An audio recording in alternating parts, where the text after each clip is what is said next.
Good morning, everyone. Paul Ripple here with Fox 29 News Now. Hope your Friday's off to a great start. We made it through the work week. We have a couple of live events coming up for you in the near future. The first is President Trump is expected to speak at the White House. I do not see our live shot up just yet. You're looking live at Capitol Hill. But we will take you there as soon as that happens. In the meantime, we've got some reporting about what the president is expected to say. He, of course, is expected to sign the budget deal that passed Congress to fund the government and avoid a partial shutdown, which could have taken effect this weekend. But in conjunction with that action, he's saying that he will declare a national emergency at the southern border. So here is that national emergency he's expected to declare would shift billions of dollars into his border wall project, a move that's likely to provoke a huge legal battle. It comes just as Congress moved to avert that partial government shutdown. Fox News correspondent Doug Luzader picks up the story this morning from Washington. Here's his conversation with our folks from Good Day Philadelphia this morning. To declare a national emergency. Well, possibly this morning, shifting billions of dollars into his border wall project, a move that is likely to provoke a huge legal battle. It comes just as Congress moved to avert a partial government shutdown. So let's get to Doug. Here we go. The president's going to make this announcement, we think, at around 10 o'clock this morning. He's been talking for a while about possibly declaring an emergency at the southern border. It looks like it's going to happen today. With a flourish, House Speaker Nancy Pelosi just last night signed a measure to fund the government beyond midnight tonight, avoiding a possible shutdown. And President Trump will add his own signature to the deal and go one giant step forward. He's expected to declare a national emergency at the southern border, laying the groundwork to spend upwards of $8 billion on a border wall, far beyond the $1.4 billion Congress signed off on. And some Democrats are apoplectic. This lawless end run around Congress is a craven act built on lies and distraction. The move will almost certainly wind up in the courts, and lawsuits are already lining up. I'm going to support the national emergency declaration. The president won over Republican Senate Majority Leader Mitch McConnell, but some other Republicans are concerned about the precedent this could set, that a future Democratic president could declare climate change or gun violence a national emergency. And Speaker Pelosi made that clear. I'm just saying that the Republicans should have some dismay about the door that they are opening, the threshold they are crossing. But for the president, this debate may help set the table for 2020. He says this is a national emergency, and Democrats are rushing to the barricades to say this is a complete fiction, it's an invention. That's a contrast that he wants. Now, the question is where this money is going to come from, and we don't know yet, but it's likely that a big portion of it would come from the Pentagon. Mike and Alex. From the Pentagon. Interesting. Yeah. It's the old rob Peter to pay Paul. Is that the line? That's the quote, isn't it? Rob Peter to pay Paul, I think, yeah. Yeah. Now, the thing is about that is that a lot of Republicans, are big on Pentagon funding. I know. So any time you move money from somewhere, somebody's going to get angry about it. Yeah. That's our money. And President Trump's been a very strong supporter of the military, that's for sure. Yeah. All right, Doug, have a great weekend. We'll see you Monday. Have a good weekend. Thanks. All right. All right, we've got our live shot up now of the president of the Rose Garden, where the president is expected to speak shortly. Again, this was announced for 10 a.m., so we'll suspect we'll see this get underway in the near future, but it looks like media are still setting up, and not many folks are in their seats just yet. So we will get you out there as soon as possible, as soon as it gets underway.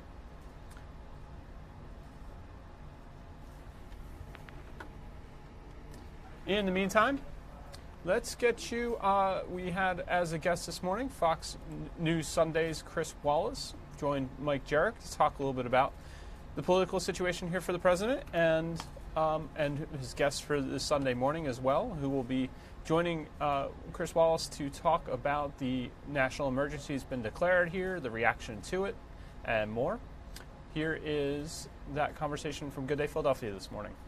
Is expected to declare a national emergency sometime today after he signs, looks like he is going to sign the House bill avoiding the shutdown, which is going to happen today.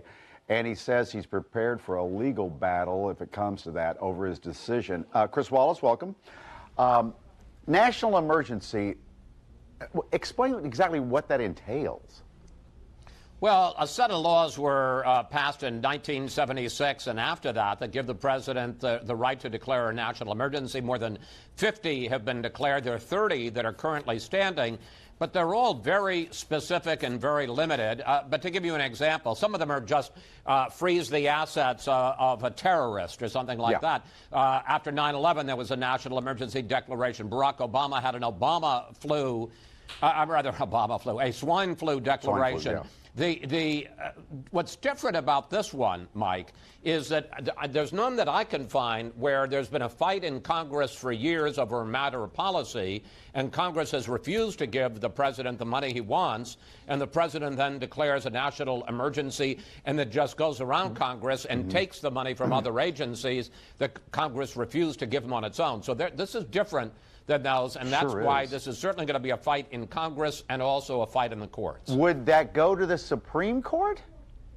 Well, not right away. No, not right away, What of course. it'll probably do is go to some court out on the West Coast, and as we've seen on things like the Dreamers, on things like the travel ban, they've been able to find a judge out on the West Coast who's in the Ninth Circuit, who stops it, who blocks the president, and this could well be an issue not decided by the Supreme Court in 2020. And I suspect the president would be happy to have it as a political issue, say, I did everything I could, the courts blocked me, the Congress blocked me, you got to elect me so I can finish the job. But it's going to be very controversial. 10 a.m. this morning, the president's going to come in the Rose Garden, sign the $1.6 billion that Congress gave him, and then a national emergency declaration. Just real quickly here. Now, a cynic, I'm not saying this, so don't get on Twitter. His critics will say, well, this is a national emergency that he created. Well, in terms of the wall, you can, that he's been calling for that since the election. I think what a cynic might say is the president knows that this is going to be blocked in the courts and that he's not going to get the money, but that he's doing it so he can say to his base, I did everything I could. On Sunday, we'll have a top White House official to answer all of these very good questions you're asking me. And we're also going to have our annual visit from Rush Limbaugh, the king of talk radio, who, from what we hear, is one of the president's top advisors on a lot of these issues. All right, Chris, I'll see you Sunday. Thank you. Thank you, Mike. The Philly, well, we call it the Philly Home and Garden Show. It happened. All righty. Thank you to Chris Wallace for joining us here in Philadelphia to talk more about the political situation there and the president's expected announcement today of a national emergency at the southern border, and his plans to find funds to help extend the existing barriers that are down there now. You can see crews are setting up there in the Rose Garden. We expect this to get underway shortly. I believe we'll be carrying this on air on our Fox 29. We'll be cutting into broadcast coverage to bring you that.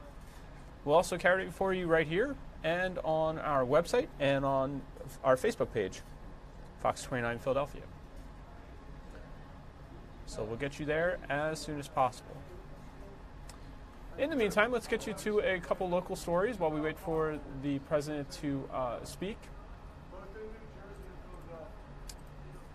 Crews have been busy all morning trying to repair 2 water main breaks in East Falls. Our Sabina Korea Coast was out there all morning monitoring progress and has this update for us. Portions of Ridge Avenue remain closed as crews deal with the aftermath of not 1, but 2 busted water mains. So let's go to video to show you. This all happened around 12:30 last night. So on Clearfield Street and Ridge Avenue, there was an 8-inch water main that broke. Crews managed to shut down 3 valves that turned the water main off. But Clearfield Street, part of that street's actually totally compromised. They had to have residents move their cars off of there, and PGW was there to shut down the gas line so crews could get in and start digging to fix that main.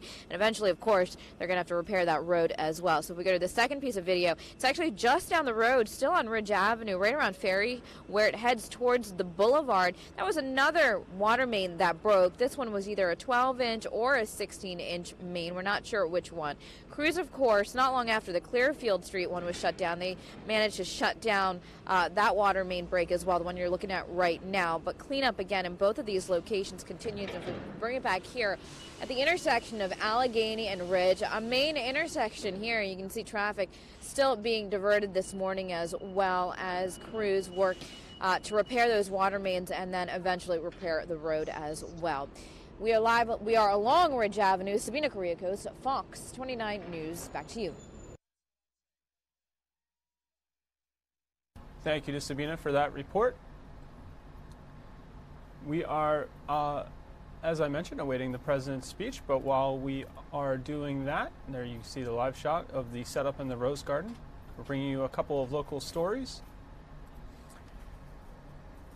A Bucks County man will spend life in prison for the brutal murder of his 14-year-old cousin.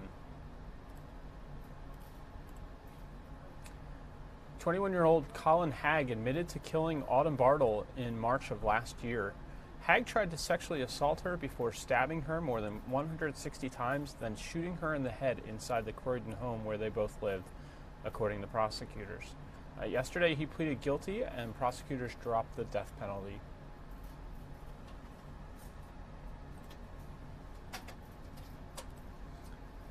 A school employee in Atlantic County is in big trouble over child porn charges. 29-year-old Mark Ballesteri Jr. is a teacher's aide and swimming coach at Egg Harbor Township High School. Investigators say months of investigation into Ballesteri's online activity led to the search of his home yesterday. He's now facing several charges, including possessing and distributing child pornography. 11 people have been arrested in a drug bust that targeted the city's Kensington section.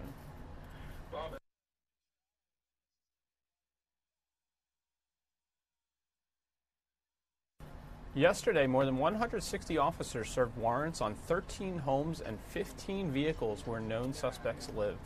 You can see the drugs, money, and weapons police recovered. Investigators say the drug ring profited nearly $8 million annually. Authorities say each person will be charged with at least one count of conspiracy, possession with intent to deliver narcotics, and simple possession.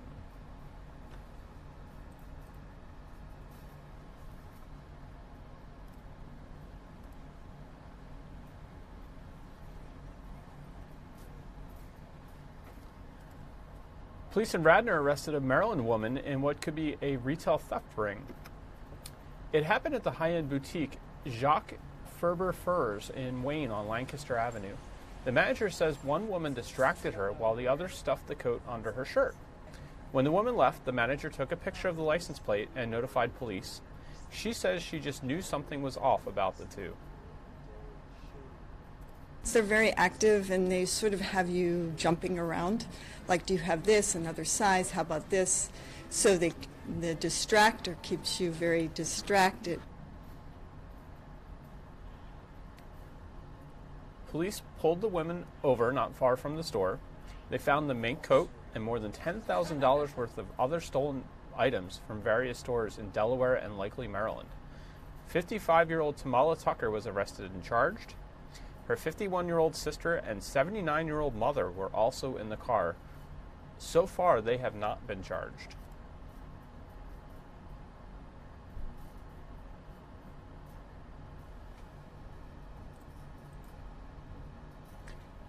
I missed one story I wanted to bring you earlier. This was, we'll bounce around a little bit here, but this is your morning business outlook from the Fox Business Network. Starbucks coming out with a new chart that may help you decide what to order. And Twitter is thinking of adding a new feature. Fox Business Network's Tracy Carrasco has more in this morning business outlook. Disappointing retail sales data pressured markets on Thursday. The Dow and S&P 500 ended in the red, with the Nasdaq barely closing higher. Twitter CEO Jack Dorsey said the company is thinking about a clarification feature that would allow users to include additional context for old tweets. This feature could help prevent inaccurate information from spreading or add valuable context to something that's being misinterpreted. Dorsey said it's considering this feature as a way to help people feel more comfortable about what they share on Twitter. Starbucks is unveiling a new zodiac chart which matches you with a beverage based on your star sign, which might come in handy if you can't decide what to order. For example, based on the chart, Starbucks recommends the pink drink for an Aries, an espresso shot for Scorpios, and Americano for any Gemini. So do these seem to match up with the personality types or tastes of people under each sign? Starbucks seems to think so. For more, log on to foxbusiness.com. In New York, I'm Tracy Carrasco. Thank you to Tracy for that report. Here's a story that we brought you yesterday on Fox 29 News Now, and we have some updates. Sad story that our Steve Keeley has been covering for us.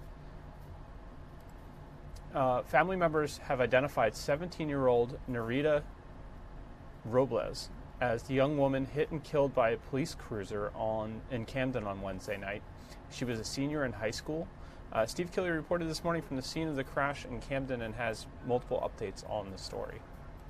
Nerita Robles' funeral will be a week from tomorrow, next Saturday, at her family's Catholic Church, St. Joseph's Pro Cathedral on Federal Street. Nerita's family this morning was lighting candles, both in church and back here on East State Street, where she was hit and killed by a Camden County police vehicle while she was in the crosswalk on her way to her best friend's house here in Centennial Village. Fox 29 News obtained outside street surveillance of the accident, which we are not airing. And you can clearly see in the video her stop at the corner at the crosswalk, seeming to wait for traffic. And then she starts to cross. And you see her while right in the middle of the street, the police car going very fast with its overhead lights on. We've learned she was wearing red pants and she had her backpack over her jacket, so not in all dark clothing, and died of multiple blunt force injuries instantly. What we do not know yet from investigators is exactly how fast that police officer was going while responding to a call, or what that call to police was about, and whether investigators have now determined all of that and have seen all the video, not just from street surveillance cameras, but on the police dashboard vehicle camera. The family this morning back at the scene, along with Woodrow Wilson classmates, where Nerita was a 17-year-old senior, and even many who didn't even know Nerita, who stopped to say a prayer, light a candle, or leave something in her honor. I came by here. I have 2 daughters and a son myself. Raised here in Camden, good kids, finished high school here in Camden, went to college. It's not fair for her. A 17-year-old died this way. It's not fair. What made you want to come to the memorial here? It's a family thing. It's family. We all from Camden. We should all stick together like we always have done. It hurts. She wasn't ready to die like that. She wasn't ready. And that's painful. That's really painful. I appreciate the families that's dropping things off that's not, related. Appreciate it. Because that could have been anybody kid. Camden's police chief seems to agree now with longtime neighbors and the business owner in this corner that a traffic light has long been needed here. And once installed, it's a light that many say will remind them of Nerita's bright smile every time they look and see the lights change. In Camden, Steve Keeley, Fox 29 News. Thank you, Steve, for that report. What a sad situation for the family there in Camden. Let's get you 2 more stories. They do look like they're getting closer to being ready at the White House for the president to deliver what's expected to be a declaration of a national emergency at the southern border. See some reporters doing stand-ups, trying to get them in, talk with their studios before the event gets underway. When we get you the 2-minute warning, we'll get you to a Fox News cut-in that will be occurring on our air, and we'll take it online as well. So we'll get you there, like I mentioned, as soon as that happens. Appreciate you being with us this morning. Well, we'll squeeze in at least 2 more stories here and maybe get you a look at weather before all of that gets underway.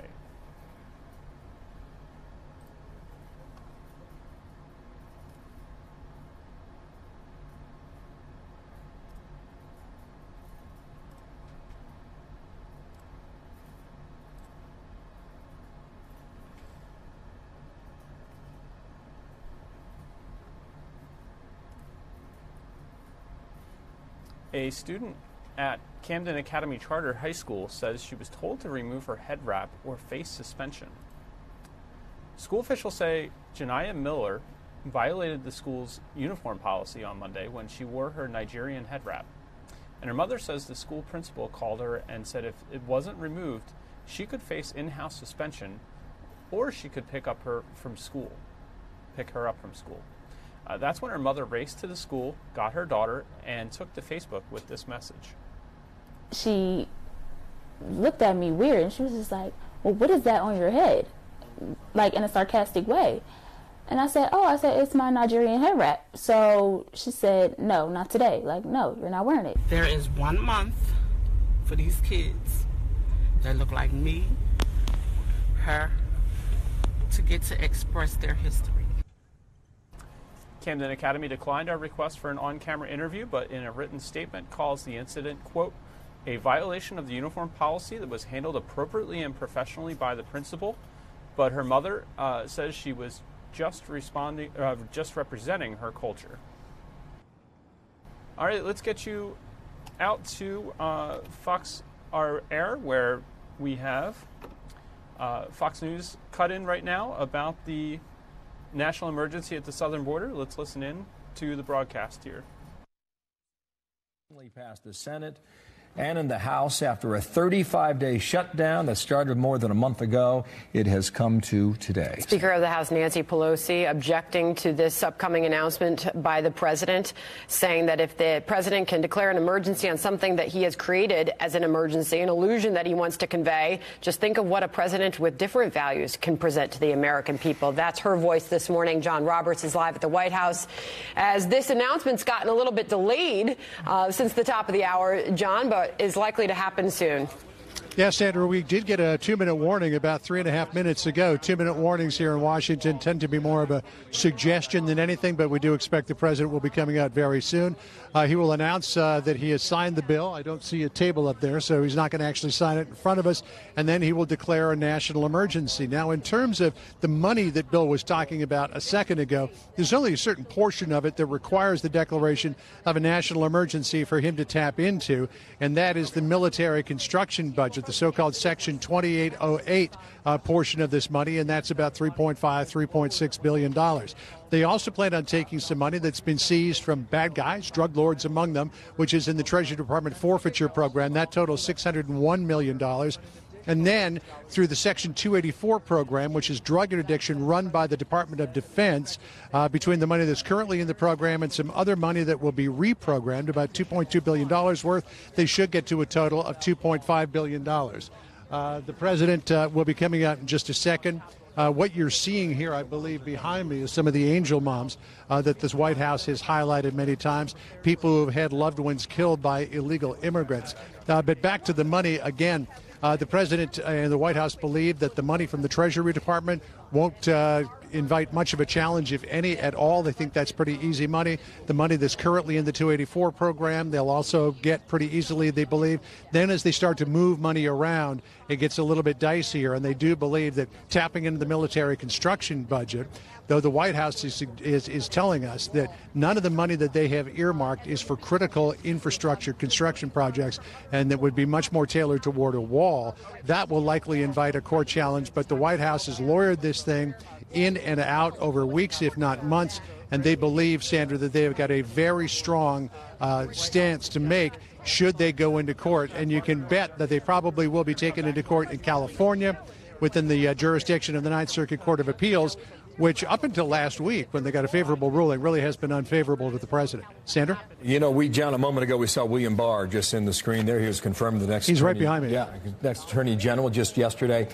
We were talking to Chris Wallace and Andy McCarthy a moment ago about this resolution of disapproval that could pass in Congress, and the president could ultimately override it. But there are some Republicans who are going to disagree with the move. I don't know how strong that opposition is, but from your sources at the White House and in talking with those in the West Wing, how do they characterize today as a victory, which is what is anticipated from this announcement? I'm sorry, Bill, can you say that one more time? Your volume's a little low, just a little louder. How do they characterize this as a victory, which is what is anticipated here?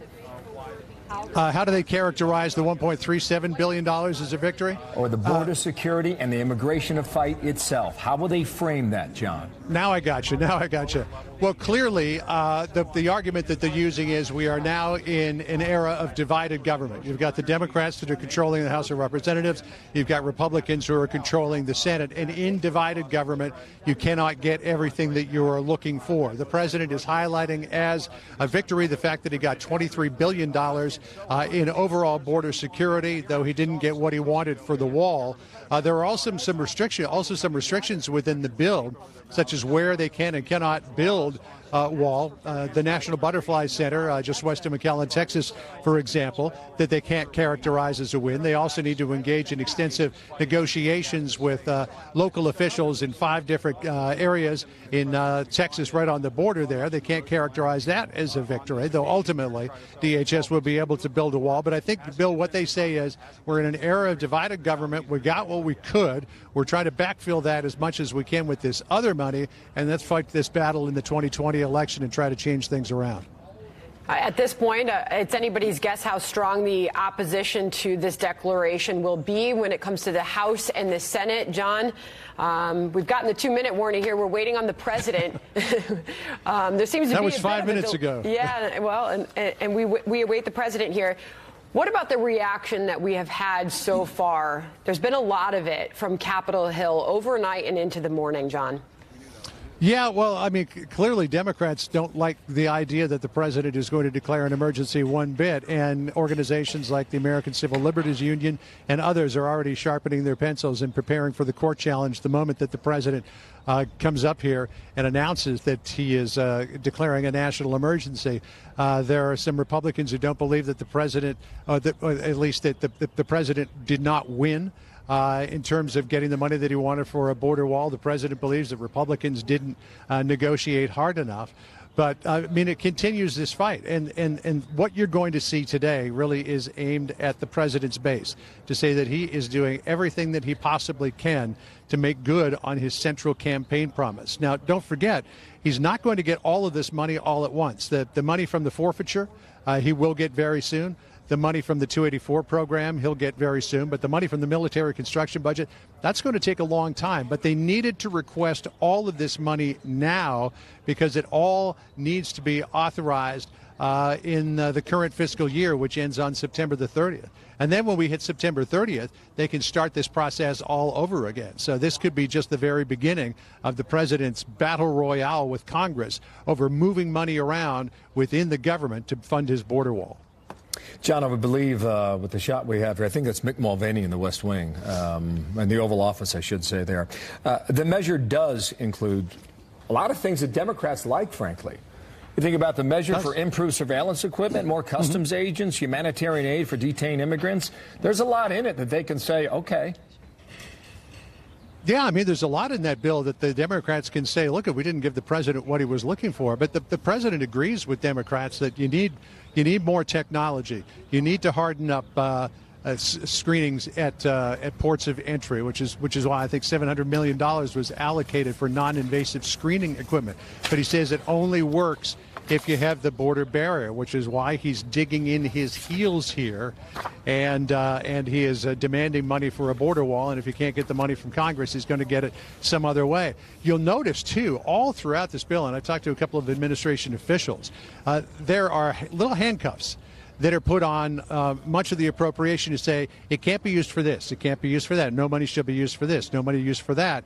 And I don't know if it's an inordinate number compared to other appropriation bills, but we can tell you that more than 350 times in the bill there are specific instructions that money cannot be moved from this to some other program, which is now, again, why the president is going for this money outside of the DHS appropriation. All right, John Roberts, we await the president at the White House. We're still waiting. We are still waiting. He should step out at any moment now. Andy McCarthy, you're standing by. If you could just weigh in on the moment as we await the president. Well, you know, I think one of the things that I'd be interested in how a court will take is the kind of cognitive dissonance that's involved in both signing the emergency declaration and signing the spending bill, which actually has provisions in it that cut away from our ability to deal with certain aspects of illegal immigration.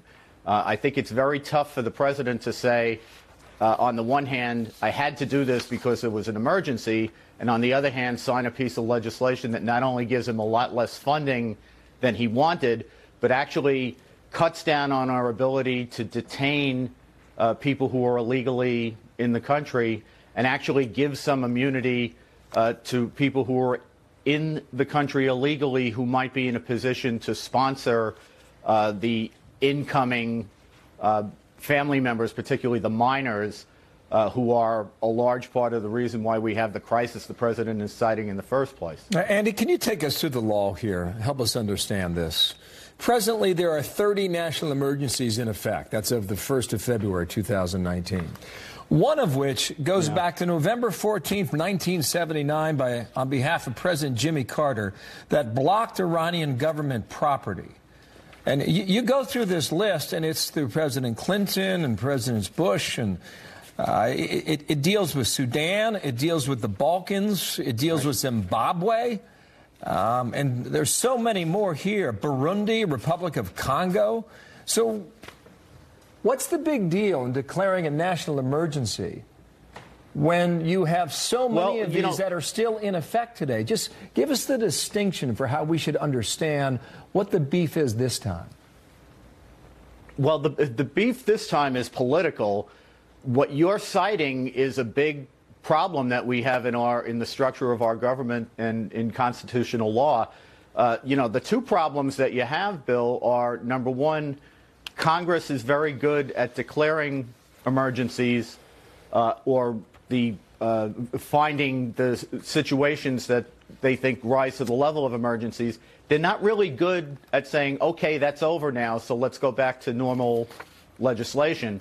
So you have the law really littered with these emergencies that may have been emergent at the time, but certainly aren't, 10, 20, 30 years down the road. And then the other problem that you have is a problem that really comes up in various iterations throughout the government, which is that Congress is very happy to delegate its authority to legislate to whether it's the president or the federal bureaucracies, in some instances to kick difficult issues to the courts and let them resolve it. These are all things that Congress itself, what we elect them for is to actually wrestle with these things and make decisions. And what you find again and again and again are these means by which they kick their own responsibilities to different components of the government. You're talking about spending and appropriations. That's the rub here, the beef, as we say. Andy, stand by on that, okay? Andy McCarthy there. Thank you, Andy. Meanwhile, we want to bring in our A-team to America's Newsroom. Juan Williams, Fox News political analyst and co-host of The Five, joins us. Cheryl Casoni, co-host of FBN AM on the Fox Business Network.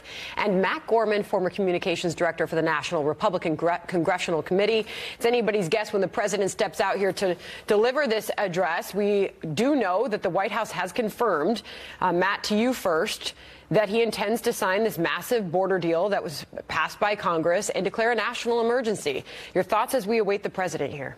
Well, I think in the short term, it's going to get messy, and in the long term, it could be a bit scary. And in the short term, look, it's going to get challenged by the courts. Democrats are going to force a resolution of disapproving of this. It's going to make its way through the Senate, divide the Republicans. Some of them have tough re-elects. That could be a problem for them. But in the long term, it's going to be scary. I think Nancy Pelosi already alluded to the fact that a Democratic president could use this on guns, Green New Deal, Medicare for all. So I think in the long term, that could be a bad proposition for Republicans. So to be sure, so you're saying scary because of the precedent that it sets? Yes, scary because of the precedent. Yeah. All right. Another 2-minute warning now, so we await the president here. Cheryl, your thoughts. You've been on the Fox Business Network throughout the morning, obviously talking about the money angle of all of this and digging into the numbers here. Sure. I mean, $8 billion, but how that money is going to be spent is certainly something that investors are going to want to see. But, honestly, from a market standpoint, a lot of this has been kind of noise. The good news is the shutdown was averted, and the markets certainly are celebrating that. We need to get more news out of the U.S.-China trade deal, and that's going to pick up next week. week in Washington. But at the end of the day, is this taxpayer money going to be spent correctly? Is it going to go to border cities where you get the most inflow of immigrants? What does this mean for the healthcare system? You know, you've got ERs and hospitals that are overrun with illegal immigrants, whether it's in the Rio Grande Valley or in the city of Phoenix, Arizona, and Tucson. All of these are kind of the broader sidebar issues that investors look for when you look about the fact that you've got an $8 billion potential barrier being put up between the U.S. and Mexico. Will it save us money long term? That's a question for everybody. Juan, what is your guess about Chapter 2 in this today, about what happens next? Well, hopefully it comes out. I think this is like an NBA game, last 2 minutes. Boy, it goes on for a while. I think that the next step, obviously, is that you're going to, one, have the challenges on a legal basis to this act. You were talking earlier, Bill, about the fact that we have 30 existing national emergencies, but we've never had one involving appropriations. Not one is about the president taking the spending powers that are authorized for Congress away from the Congress, and that's what makes this very different. In addition, I think the big news here politically is something Matt was talking about, that if you have a resolution of disapproval, that you're going to split Republicans. And so you're going to get people who are trying, like Senator Lindsey Graham of South Carolina, to support the president. Yesterday, Senator Mitch McConnell, the majority leader, repeated calls to the president. He thought he had a deal with the president in which it would be limited to signing this bipartisan deal without the emergency. Then he calls back, and it's times have changed. The president's temper has changed. And so you get this deal. But for the members of the Republican members of the Senate in specific, they were feeling, look, we got the president to sign the border deal. We can move from there. We'll deal with the emergency later. It's almost as if the president had a tantrum and fellow Republicans feel they're just coping with him at this moment. Well, Juan, did Democrats do enough to work with the president on this? Oh, my gosh. Look, I don't think there was much doubt that Republicans felt that, one, they had a deal in December. In fact, the deal they had in December, Sandra, had more money for barriers, fencing, whatever you want to call it, than what they've got now. And then secondly, Democrats felt that they had given up, especially with regard to the number of beds available to ICE for detention, that they had given money for 55 miles of barrier fencing. Let's hear from Matt respond to that. Well, look, I think this was the best deal they're going to get at the time. Let's remember, Nancy Pelosi said, I'm not going to give you $1 for the wall. That's certainly not true right now. They said they wanted to cap the number of beds, tie the hands of ICE. Certainly that didn't come to fruition. So, look, I think this is the best deal they're going to get right now. And look, this could happen. This is only going to last to September. We can talk and see how this plays out at the border then. We might need to make a change then. Cheryl, in a moment here, we'll find out what he has to say, clearly. And then all these variables that we've been talking about for the past 2 hours are going to play out in their own time. What is your suggestion when you listen to John Roberts suggesting that you could go ahead and get a lot of this money right now, which means the process goes forward while some of it could be delayed for 2 years. And that is the noise I was referencing earlier, is that you're going to see, we've already heard Nancy Pelosi say they are looking at a challenge. This could end up in the courts. That prolongs the issue, and this could be kind of, again, a speed bump. Markets watch that, but again, that's kind of the sidebar, the noise that I was talking about earlier. As far as the spending itself, I'm from Texas and Arizona. I grew up in the middle of all of this. Ever since I was a child, illegal immigration has been an issue. So I'm glad to see this as a national story at the forefront right now. Yes, absolutely. But it's got to be smart border control. It can't just be money being thrown. Look at the Rio Grande Valley. Look at the money. Even John Cornyn has said that a lot of this, the Republican from Texas has said that this is a dangerous step that President Trump is taking right now. To all three of you, thank you, and stand by. Here we go, the Rose Garden and the president.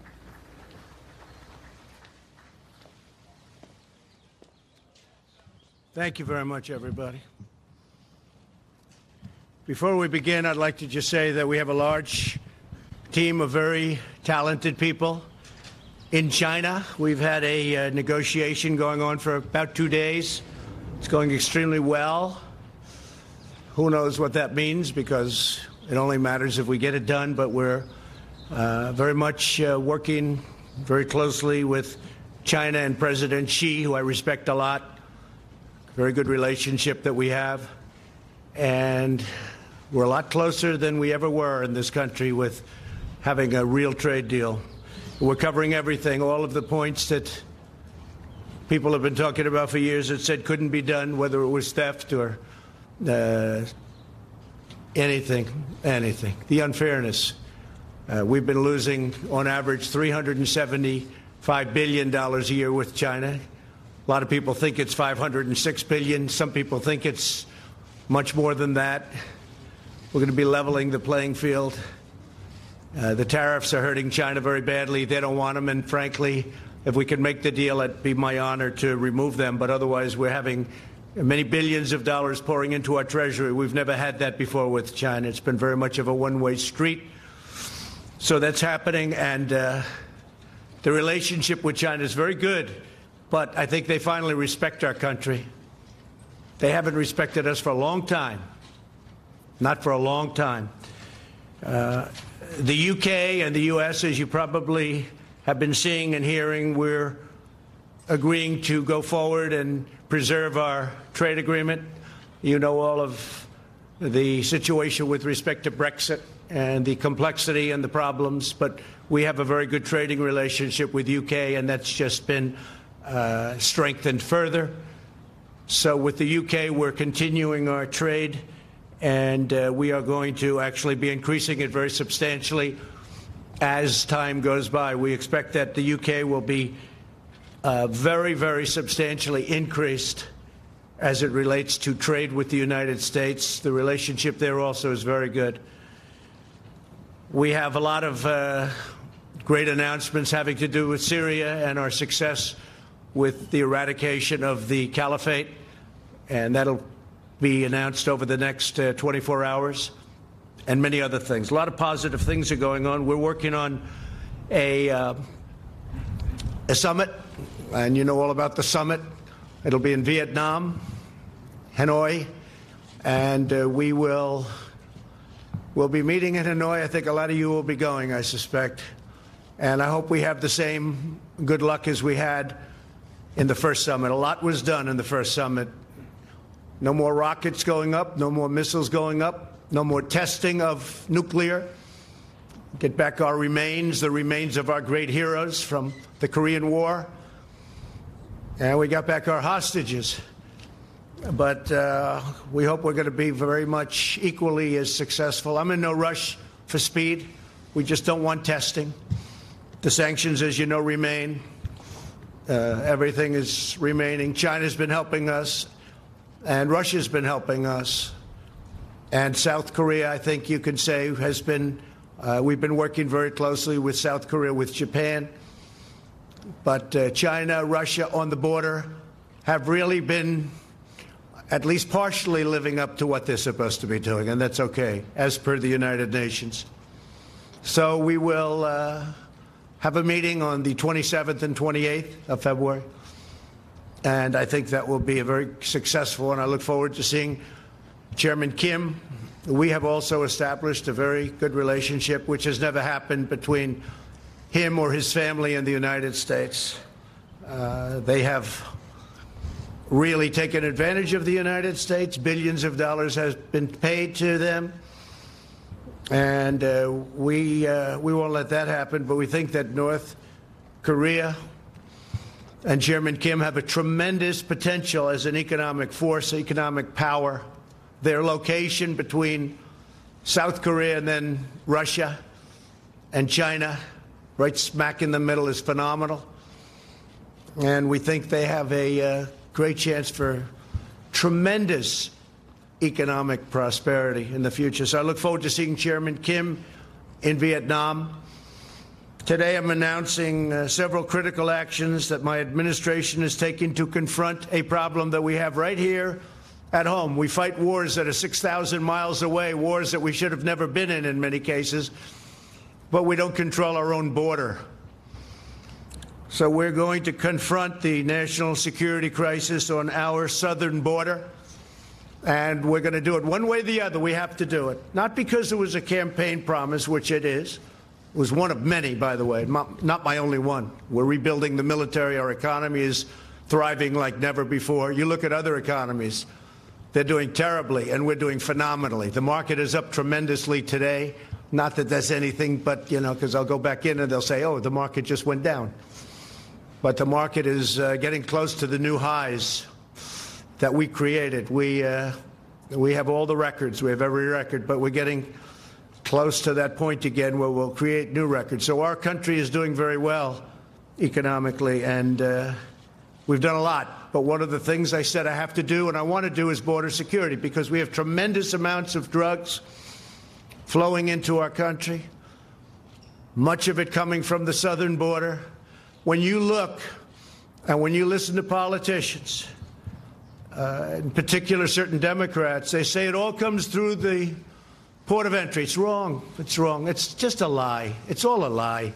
They say walls don't work. Walls work 100%. Whether it's El Paso, I really was smiling because the other night I was in El Paso. We had a tremendous crowd. And I asked the people, many of whom were from El Paso, but they came from all over Texas.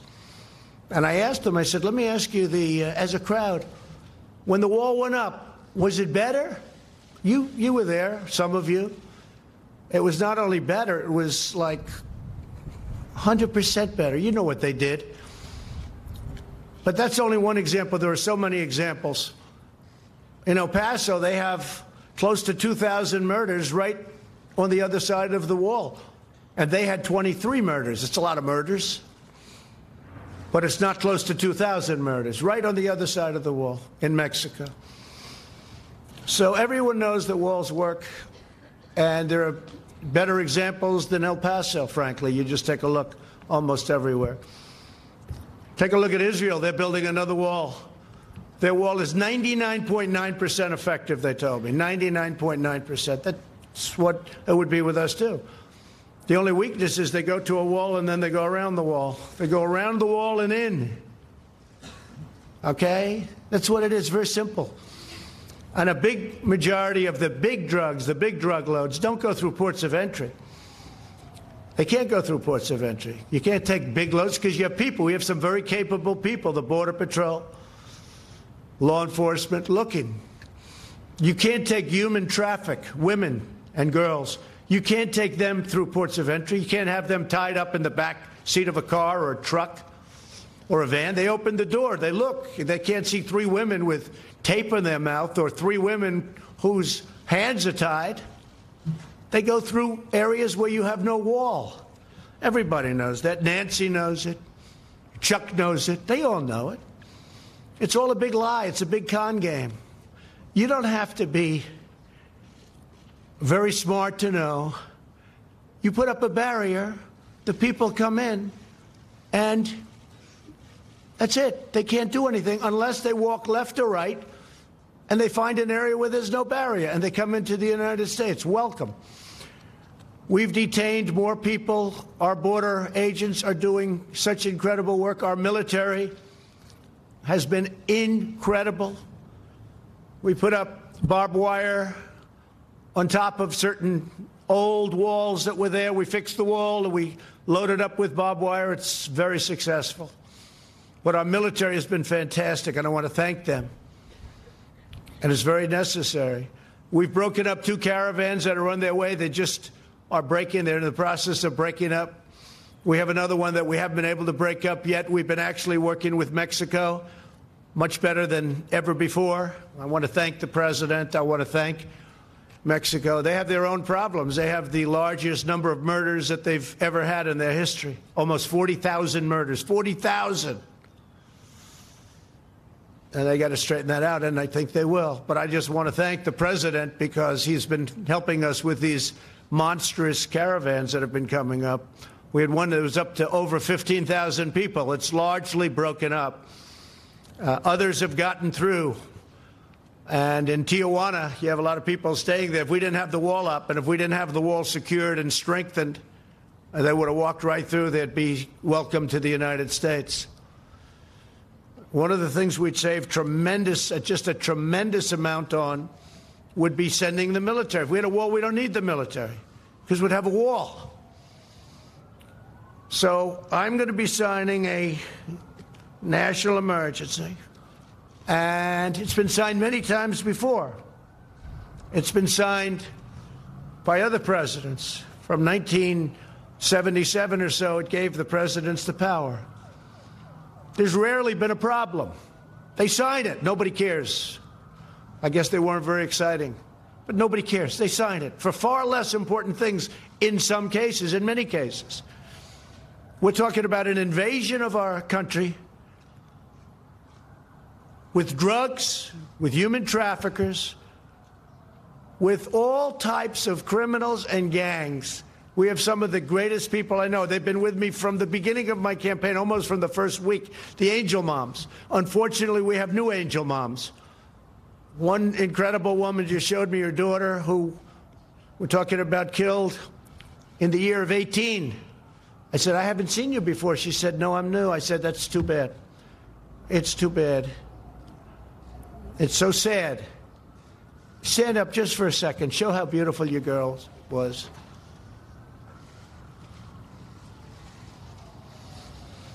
Thank you. I have such respect for these people. Angel moms, angel dads, angel families. I have great respect for these people. These are great people. These are great people. They're fighting for their children that have been killed by people that were illegally in this country. And the press doesn't cover them. They don't want to, incredibly. And they're not treated the way they should be. They're fighting for other people because they don't want what happened to their children or husband or anybody. We have one young lady whose husband, please, stand up. Your husband was just killed in Maryland. Incredible man, just killed. Beautiful children won't be seeing their father again. These are brave people. These are people that they don't have to be here. They don't have to be doing this. They're doing it for other people. So I just want to thank all of you for being here. Okay, I really do. I want to thank you, incredible people. Last year, 70,000 Americans were killed, at least. I think the number is ridiculously low, by drugs, including meth and heroin and cocaine, fentanyl. Now, one of the things that I did with President Xi in China when I met him in Argentina at a summit, before I even started talking about the trade, it was a trade meeting. It went very well, but before I talked about trade, I talked about something more important. I said, listen, we have tremendous amounts of fentanyl coming into our country, kills tens of thousands of people. I think far more than anybody registers. And I'd love you to declare it a lethal drug and put it on your criminal list. And their criminal list is much tougher than our criminal list. Their criminal list, a drug dealer gets a thing called the death penalty. Our criminal list, a drug dealer gets a thing called, how about a fine? And when I asked President Xi, I said, do you have a drug problem? No, no, no. I said, you have 1.4 billion people. What do you mean you have no drug problem? No, we don't have a drug problem. I said, why? Death penalty. We give death penalty to people that sell drugs. End of problem. What do? We set up blue ribbon committees. Lovely men and women. They sit around a table, they have lunch, they eat, they dine, and they waste a lot of time. So if we want to get smart, we can get smart. You can end the drug problem. You can end it a lot faster than you think. But President Xi's agreed to put fentanyl on his list of deadly drugs. And it's a criminal penalty, and the penalty is death. So that's frankly one of the things I'm most excited about in our trade deal. You want to know the truth? I think maybe there's no more important point. We're going to make billions of dollars with this trade deal. It's going to be great for our country and great for China, I hope. Their market's down close to 40%. Our market's way up. We've picked up, since my election, trillions of dollars of worth. Trillions, many trillions. And China's lost trillions of dollars. But I want it to be good for China, and I want it to be good for the United States. So we'll see what happens. China's coming here next week, by the way. They're coming home, the traders. And then China's coming here next week. And then I'll be meeting with President Xi at some point after that to maybe for some remaining deals, we'll make them directly one-on-one ourselves. So we're going to be signing today and registering national emergency. And it's a great thing to do because we have an invasion of drugs, invasion of gangs, invasion of people, and it's unacceptable. And by signing the national emergency, something signed many times by other presidents, many, many times, President Obama. In fact, we may be using one of the national emergencies that he signed having to do with cartels, criminal cartels. It's a very good emergency that he signed, and we're going to use parts of it in our dealings on cartels. So that would be a second national emergency, but in that case, it's already in place. And what we really want to do is simple. It's not like it's complicated. It's very simple. We want to stop drugs from coming into our country. We want to stop criminals and gangs from coming into our country. Nobody's done the job that we've ever done. I mean, nobody's done the job that we've done on the border. And in a way, what I did by creating such a great economy, and if the opposing party got in, this economy would be down the tubes. You know, I hear a lot of people say, oh, well, but maybe the previous administration. Let me tell you, the previous administration, it was heading south, and it was going fast. We would have been down the tubes. The regulations were strangling our country, unnecessary regulations. By creating such a strong economy, you just look at your televisions or see what's going on today, it's through the roof. What happens is more people want to come. So we have far more people trying to get into our country today than probably we've ever had before. And we've done an incredible job in stopping them, but it's a massive number of people. If we had the wall, it would be very easy. We would make up for the cost of the wall just in the cost of the fact that I would be able to have fewer people. We wouldn't need all of this incredible talent, some of whom are sitting in the first row. You wouldn't need all of this incredible talent. We would get thousands of law enforcement people, including Border Patrol. You put them in different areas. You have them doing different things. Law enforcement and Border Patrol. And I want to thank law enforcement, and I want to thank Border Patrol, and I want to thank ICE. ICE is abused by the press and by the Democrats. And by the way, we're going to be taking care of ICE. You know, we talk about the new bill. We're going to be taking care of ICE. They wanted to get rid of ICE. And the bill is just the opposite of that. A lot of good things happen. So that's the story. We want to have a safe country. I ran on a very simple slogan, make America great again. If you're going to have drugs pouring across the border, if you're going to have human traffickers pouring across the border in areas where we have no protection, in areas where we don't have a barrier, then very hard to make America great again. But we've done a fantastic job, but we haven't been given the equipment. We haven't been given the walls. And in the bill, by the way, they didn't even fight us on most of the stuff. Ports of entry, we have so much money, we don't know what to do with it. I don't know what to do with all the money they're giving us. It's crazy.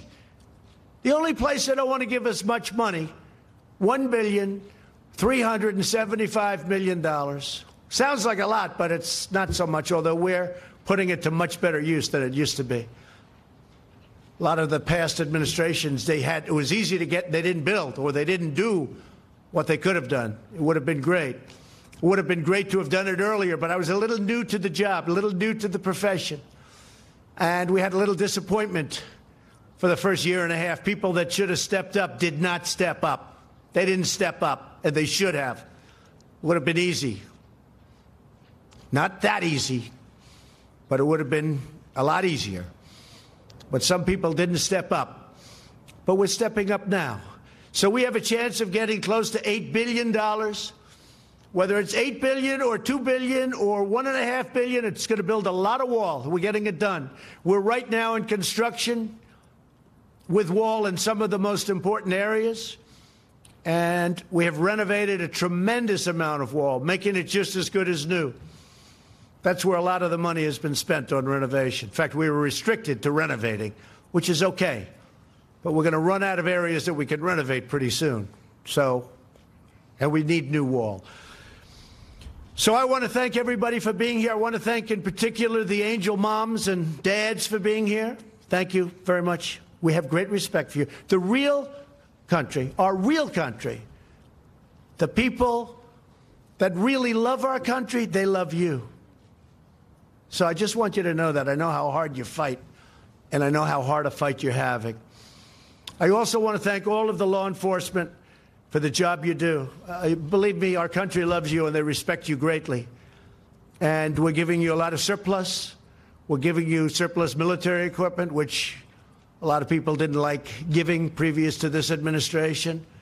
But hundreds of millions of dollars of surplus equipment. And as we get it, as you know, we send it down, and you have much better protection. But I really appreciate you being here.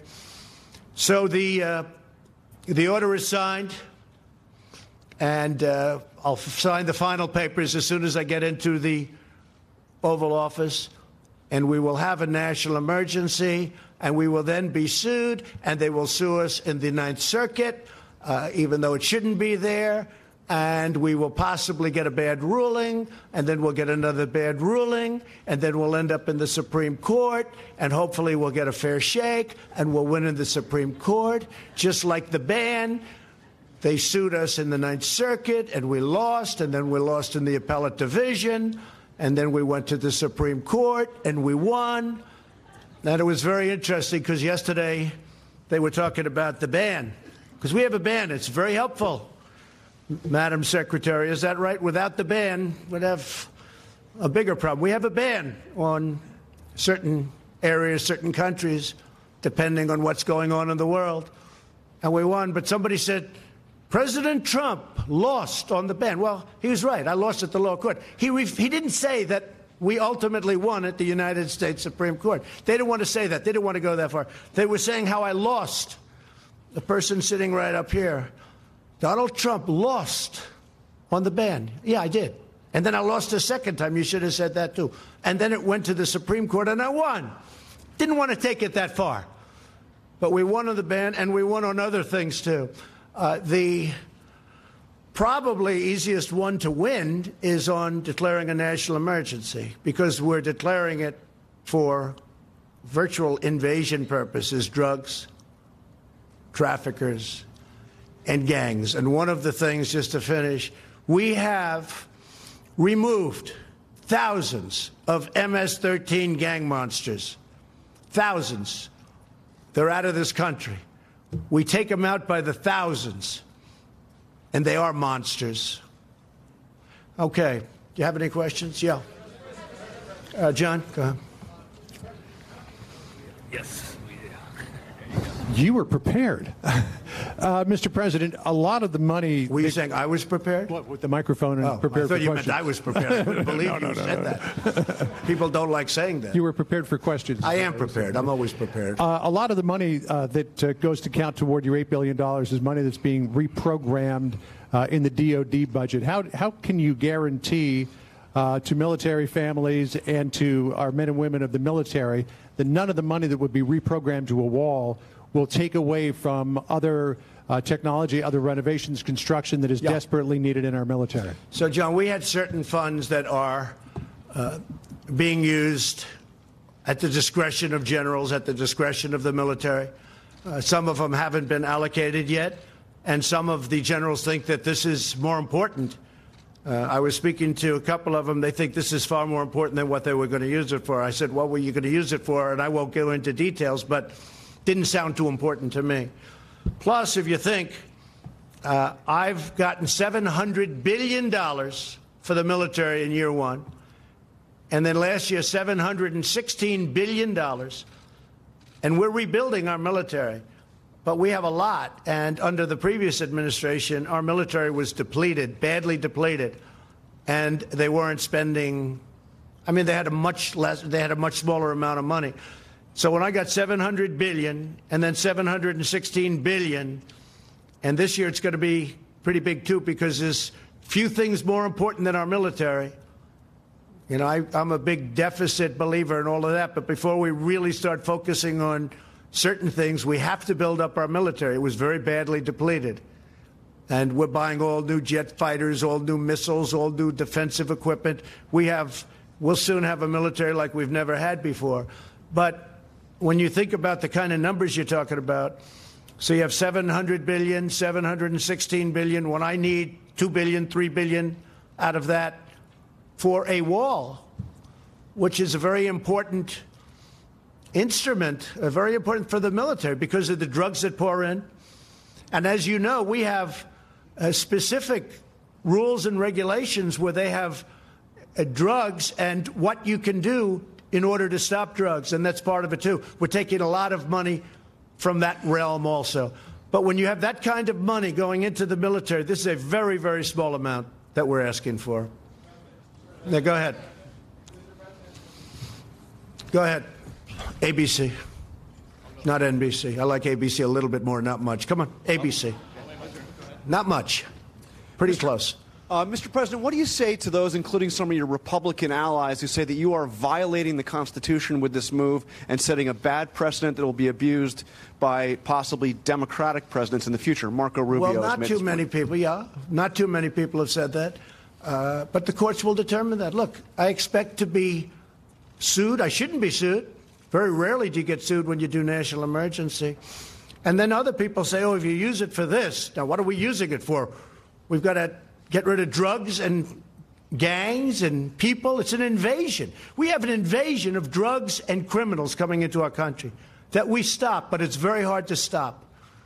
With a wall, it would be very easy. So I think that we will be very successful in court. I think it's clear. And the people that say we create precedent, well, what do you have, 56 or a lot of times? Well, that's creating precedent. And many of those are far less important than having a border. You don't have a border, you don't have a country. You know, we fight, before I got here, we fight all over the world to create borders for countries. But we don't create a border for our own country. So I think what will happen is, sadly, we'll be sued, and sadly, it'll go through a process, and happily we'll win, I think. Go ahead.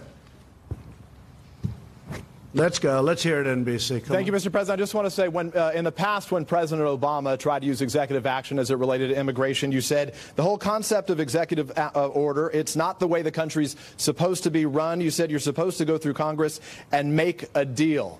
Will you concede that you were unable to make the deal that you had promised in the past, and that the deal you're ending up with now from Congress is less than what you could have had before a 35-day shutdown? I went through Congress. I made a deal. I got almost $1.4 billion when I wasn't supposed to get $1. Not $1. He's not going to get $1. Well, I got $1.4 billion, but I'm not happy with it.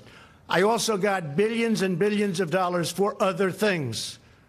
Port of entries, lots of different things. The purchase of drug equipment, more than we were even requesting. In fact, the primary fight was on the wall. Everything else, we have so much, as I said, I don't know what to do with it. We have so much money. But on the wall, they skimped. So I was successful in that sense, but I want to do it faster. I could do the wall over a longer period of time. I didn't need to do this. But I'd rather do it much faster. And I don't have to do it for the election. I've already done a lot of wall for the election, 2020. And the only reason we're up here talking about this is because of the election. Because they want to try and win an election, which it looks like they're not going to be able to do. And this is one of the ways they think they can possibly win, is by obstruction and a lot of other nonsense. And I think that I just want to get it done faster. That's all. Okay. Yes, ma'am. Go ahead. Thank you, Mr. President. Thank Roberta you. Rampton from Reuters. I wanted to ask about China. Do you feel that enough progress has been made in the talks to head off the increase in tariffs scheduled for March 1? Well, you're talking to the wrong person because I happen to like tariffs, okay? I mean, we're taking in billions and billions of dollars in tariffs from China. And our steel industry now, as an example, we tax dumped steel. Much of it comes from China at 25%. Our steel industry is so vibrant now again. They're building plants all over the United States. It's a beautiful thing. And from a defensive standpoint and from any standpoint, you need steel. You can do without certain industries. Our country cannot do without steel. So I love tariffs, but I also love them to negotiate. And right now, China is paying us billions of dollars a year in tariffs. And I haven't even started. Now, here's the thing. If we make a deal, they won't have to pay. It'll be a whole different story. They won't be paying that, but we'll have a fair deal. There won't be intellectual property theft. There won't be so many other things that have gone on. And no other president has done this. No other president. We didn't have a deal with China. You had the WTO, one of the worst trade deals ever made, probably even worse than NAFTA, if that's believable, which is, hard to believe, because I think NAFTA was just a disaster. It was a total disaster for our country. And now we made the USMCA, which is going to be a great deal. And by the way, the USMCA from Mexico, that's United States, Mexico, Canada, that's where the money's coming from, not directly but indirectly, for the wall. And nobody wants to talk about that because we're saving billions and billions of dollars a year if Congress approves that deal. Now, they might not want to approve a deal just because they'll say, one of the things I'm thinking of doing, this has never been done before. No matter how good a deal I make with China, if they sell me Beijing for $1, if they give me 50% of their land and every ship that they've built over the last 2 years, which is a lot, and they give them to me free, the Democrats will say, what a lousy deal. That's a terrible deal. Like ZTE, I got more than $1 billion penalty in a short period of time. And the Democrats said, oh, should have gotten more. When I made that deal, I said, this is incredible. I got over $1 billion penalty, plus they had to change their board of directors. They had to change their top management. But they had to pay over $1 billion. I said, what a deal. It took like a week. And the Democrats didn't even know there was a problem with ZT. I'm the one that fined them. I'm the one that settled it. Over $1 billion. And President Xi called me. And he said it would be important to him if they could get a deal. And we made a deal, paid like in a short period of time. The Democrats went out and said, oh, they should have done better. So what I'm thinking of doing is getting Chuck Schumer, getting Nancy Pelosi, having them bring 2 or 3 of their brilliant representatives, and we'll all go down together, and what we'll do is we'll negotiate. I'll put them in the room and let them speak up. Because any deal I make with China, if it's it's going to be better than any deal that anybody ever dreamt possible. Or I'm not going to have a deal. It's very simple. But any deal I make with China, Schumer's going to stand up and say, oh, it should have been better. It should have been better. And you know what? That's not acceptable to me. So I'm thinking about doing something very different. I don't think it's ever been. I just don't want to be second guessed. But that's not even second guess. That's called politics. Sadly, I'd probably do the same thing to them. Okay? But any deal I make, toward the end, I'm going to bring Schumer, at least offer him, and Pelosi. I'm going to say, please join me on the deal. And by the way, I just see our new Attorney General is sitting in the front row. Please stand up, Bill. Such an easy job he's got. He's got the easiest job in government. Thank you, and congratulations. There was a great vote yesterday. Thank you very much. Yes, go ahead. Go ahead. In your remarks, sir, you said that you were too new to politics earlier in your administration when you would have preferred that this be done. Is that an admission of how you might be changing on the job? And well, I'm learning. I mean, I am learning. Don't forget, it's not like I've done this for. A senator came into my office and said, "Sir, I've been running for office for 30 years. I've won 7 out of 7. I did lose a couple when I was younger. I said, well, I've won 1 out of 1. But, you know, I never did politics before. Now I do politics. I will tell you, I'm very disappointed at certain people, particular one, for not having pushed this faster. Are you referring to But Speaker I've Ryan, learned- sir? Who? Speaker Ryan? Let's not talk about it. Okay. What difference does it make? But they should have pushed it faster. They should have pushed it harder. And they didn't. They didn't. If they would have, it would have been a little bit better. In the meantime, I built a lot of wall. I have a lot of money, and I built a lot of wall. But it would have been nice to have gotten done. And I would like to see major immigration reform.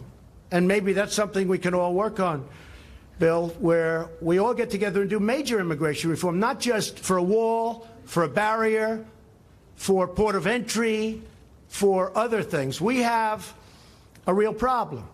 We have catch and release. You catch a criminal, and you have to release him. We have so many other things. You have chain migration, where a bad person comes in, brings 22 or 23 or 35 of his family members because he has his mother, his grandmother, his sister, his cousin, his uncle. They're all in. You know what happened on the West Side Highway. That young wise guy drove over and killed 8 people and horribly injured. Nobody talks about that. Horribly, like loss of legs and arms. Going 60 miles an hour, he made a right turn into a park on the West Side Highway along the Hudson River in New York. He had many people brought in because he was in the United States. It's called chain migration. And then you have the lottery. It's a horror show. Because when countries put people into the lottery, they're not putting you in. They're putting some very bad people in the lottery. It's common sense. If I ran a country, and if I have a lottery system of people going to the United States, I'm not going to put in my stars. I'm going to put in people I don't want. The lottery system's a disaster. I'm stuck with it. Mr. President, could you tell us... It should have never happened. Okay. Mr. President, could you tell us to what degree some of the outside conservative voices helped to shape your views on this national emergency? I would talk about it. Look, Sean Hannity has been a terrific, terrific supporter of what I do, not of me. If I changed my views, he wouldn't be with me. Rush Limbaugh, I think he's a great guy. He's a guy who can speak for 3 hours without a phone call. Try doing that sometime. For 3 hours he speaks.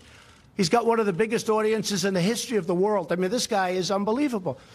Try speaking for 3 hours without taking calls. Taking calls is easy. Okay, I'll answer this one, I'll answer that one.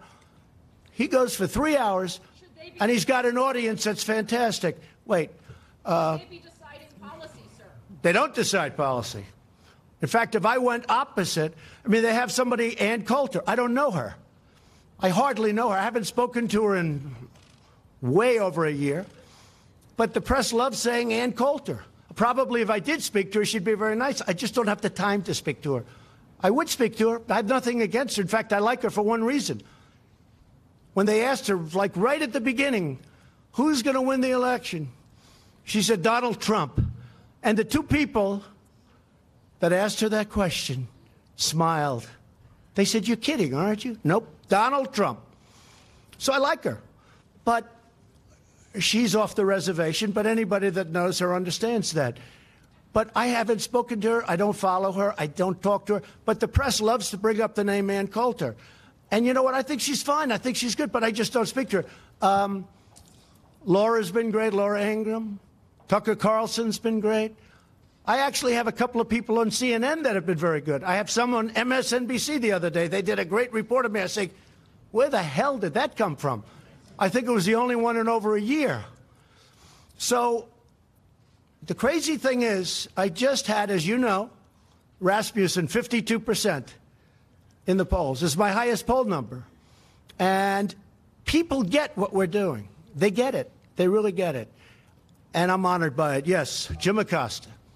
Thank you, Mr. President. I wonder if you could comment on this disconnect that we seem to have in this country, where you are presenting information about what's happening at the border, calling it an invasion, talking about women with duct tape over their mouths and so on, and yet there's a lot of reporting out there, there's a lot of crime data out there There's a lot of Department of Homeland Security data out there that shows border crossings at a near record low.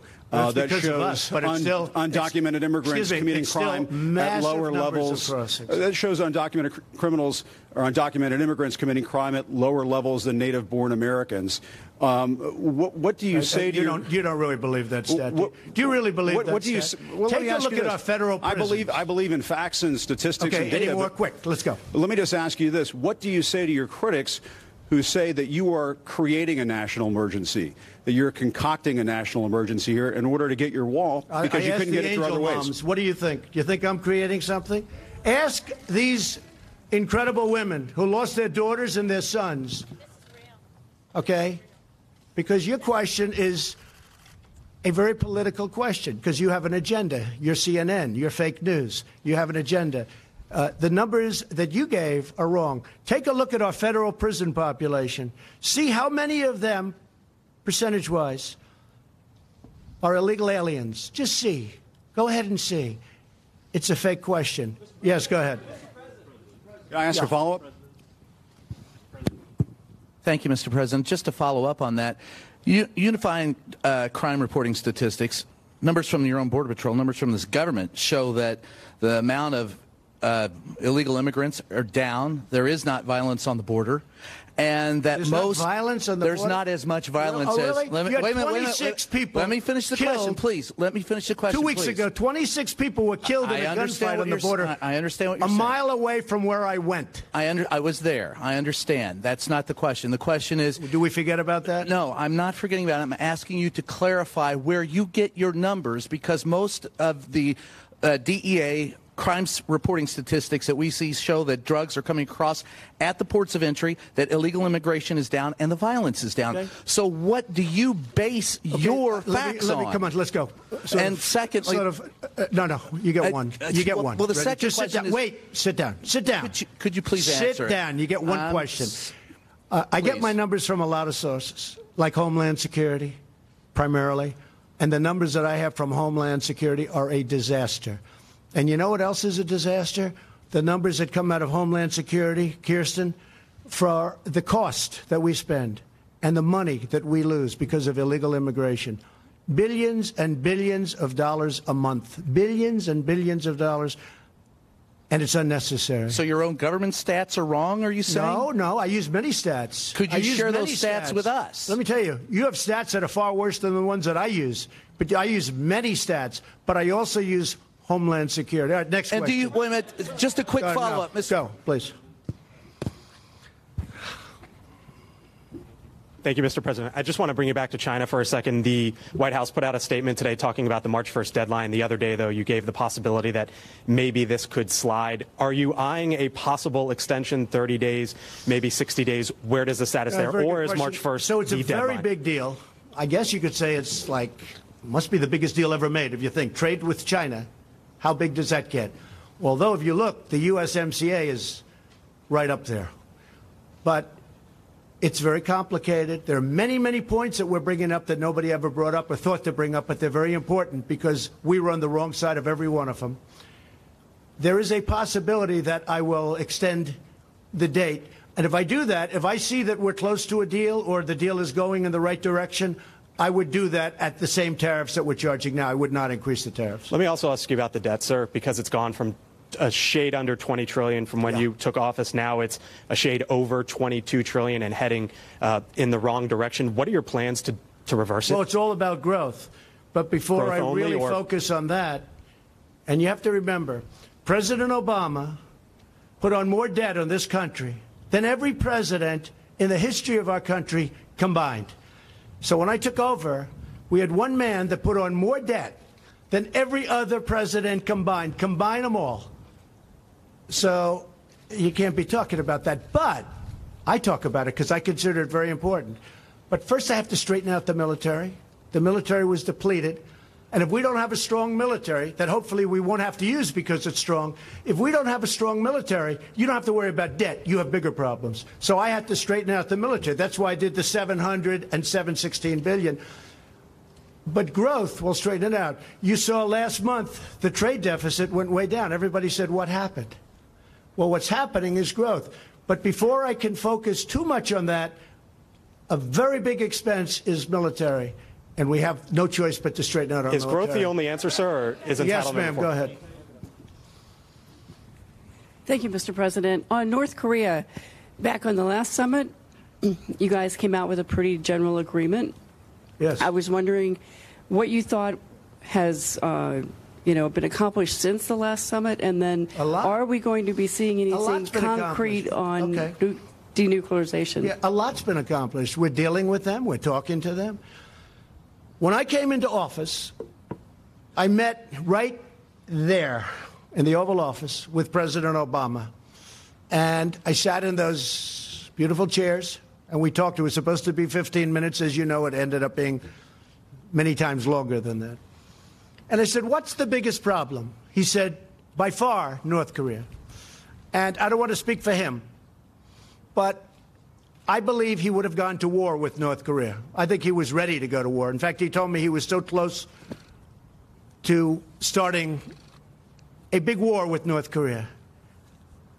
Now, where are we now? No missiles, no rockets, no nuclear testing.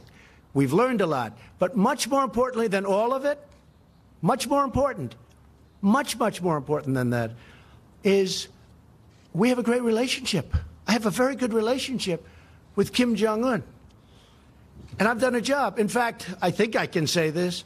Prime Minister Abe of Japan gave me the most beautiful copy of a letter that he sent to the people who give out a thing called the Nobel Prize. He said, I have nominated you, or respectfully on behalf of Japan, I am asking them to give you the Nobel Peace Prize. I said, thank you. Many other people feel that way, too. I'll probably never get it, but that's okay. They gave it to Obama. He didn't even know what he got it for. He was there for about 15 seconds, and he got the Nobel Prize. He said, oh, what did I get it for? With me, I probably will never get it. But if you look at Idlib province in Syria, I stopped the slaughter of perhaps 3 million people. Nobody talk about that. They don't talk about that. Russia and Iran and Syria were going to go in and perhaps destroy 3 million people in order to get 45,000 terrorists. And I heard about it from a woman who had her parents and her brothers living there, and she said, please, please. And I said, no, it can't happen. What are you talking about? No, they're going to get... And I come home and I read a certain paper where the story was there that they were actually forming to go into, to really do big destruction. And I put out a statement that you better not do it. And in all fairness to Russia and Iran and Syria, they didn't attack, or they're doing it surgically at least. Saved a lot of people. We do a lot of good work. This administration does a tremendous job, and we don't get credit for it. But I think the people understand what we do. So Prime Minister Abe gave me, it's the most beautiful five-page letter. Nobel Prize. He sent it to them. You know why? Because he had rocket ships and he had missiles flying over Japan. And they had alarms going off. You know that. Now all of a sudden they feel good. They feel safe. I did that. And it was a very tough dialogue at the beginning. Fire and fury, total annihilation. My button is bigger than yours and my button works. Remember that? You don't remember that. And people said, Trump is crazy. And you know what it ended up being? A very good relationship. I like him a lot, and he likes me a lot. Nobody else would have done that. The Obama administration couldn't have done it. Number one, they probably wouldn't have done it. And number two, they didn't have the capability to do it. So I just want to thank everybody. I want to wish our new Attorney General great luck and speed, and enjoy your life. Bill, good luck. A tremendous reputation. I know you'll do a great job. Thank you very much. And thank you, everybody. Thank you very much. Thank you. You've been listening live to the president from the Rose Garden at the White House, officially declaring a national emergency to secure the funding for the border wall. I will sign a national emergency, said the president. We're going to build a lot of wall. We're going to build it one way or another. Now, what follows? We will have continued coverage right here on the Fox News channel. Keep it here. And thank you to our Fox stations for joining us. We'll have continued coverage live on Fox News channel. Keep it right here. Signing off from New York, Sandra Smith and Bill Hemmer. And as we continue on cable, 11:30 here in New York, we had a... You've been watching a Fox News special report with President Trump speaking on the border wall. The president saying that he'll be declaring a national emergency so he can build a southern border wall. He'll be extending portions of the wall that have already been constructed.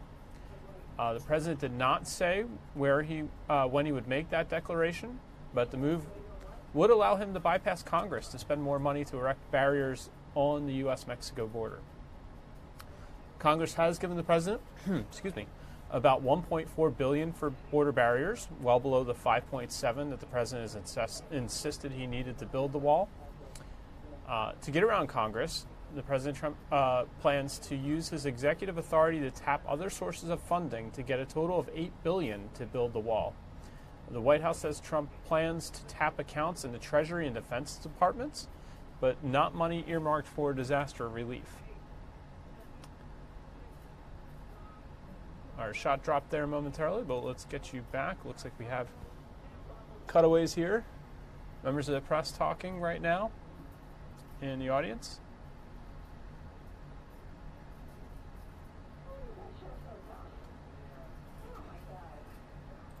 Of course, a lot of this resulted from yesterday.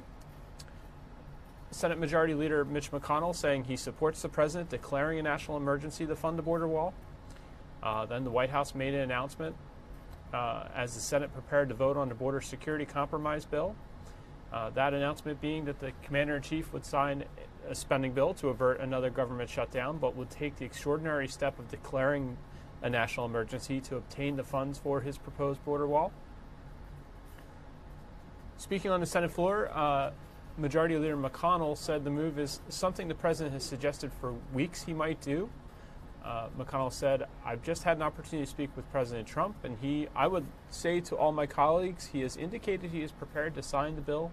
He will also be issuing a national emergency declaration at the same time, and I've indicated to him that I'm going to support the national emergency declaration," end quote. The Senate eventually passed the bill, moving it to the House, where it was also signed, and it's gone to the president. And all parties involved have until midnight Friday, that's midnight tonight, to get the agreement signed to prevent another partial government shutdown. Now, you saw the president talk a little bit about his new attorney general. That was William Barr. Here's some video from yesterday when he was confirmed by the Senate to become the nation's next attorney general. Mr. Markey. After getting the nod, he got the nod by a vote of 54 to 45. Kentucky Senator Rand Paul was the lone Republican not to vote for Barr. He'll now take on the role as the nation's head chief law enforcement officer. Are there any officer, senators in the chamber wishing to vote or change their vote? And will continue to supervise Special Counsel Robert Mueller's Russia investigation. If not, the yeas are 54, the nays are 45. Nomination is confirmed. That again was yesterday. And Barr steps into a huge role right now with the president under investigation by the special counsel's office. Well, the Russia, his campaign and potential involvement with Russia being a focus of special counsel Robert Mueller's investigation. As well as, you heard the president say during that news conference that he anticipates legal challenges to the national border emergency declaration. He actually predicted it would go to a West Coast court. He would lose in court once or perhaps the first time, maybe on appeal, but that it could go to the Supreme Court, and he is predicting a win for his power as president to declare a national emergency and cobble together the funds from other budgets and agencies to build the wall, and declaring that it would get built quickly.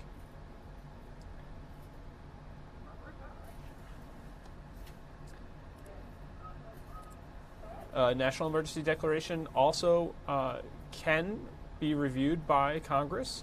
So there could be some action on Capitol Hill to examine the president's use of that declaration. So in addition to legal challenges, there are legislative barriers, hurdles to perhaps overcome.